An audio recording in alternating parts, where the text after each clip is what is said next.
யார்ட்டையும் காட்டக்கூடாது. சும்மா இருங்க, இங்க வாங்க, இல்லன்னா உங்களை கிரஷ் பண்ணிடுவேன். என்னது கிரஷா?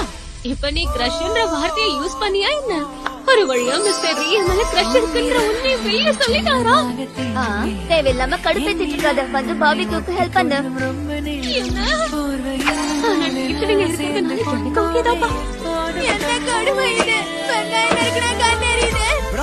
நான் என்ன பண்ணணும்னு கொஞ்சம் சொல்லுங்க ப்ளீஸ். பாரி கொஞ்சம் வந்து எனக்கு மெஸ்டின ரெடி பண்றியா?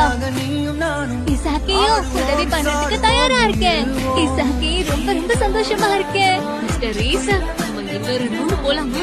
ரொம்ப நன்றி, ஆனா எனக்கு வயிறு புலர்ச்சி வேண்டாம். நீங்க தயங்க வேண்டிய அவசியம் இல்ல ரீசா. உங்களுக்கு இந்த மாதிரி நான் பக்கத்துல உட்காந்து பரிமாறும்போது புதுசா கல்யாணமான மாதிரி ஒரு உணர்வு வருது. சந்தோஷமா இருக்கு. இல்லம்மா, நிஜமா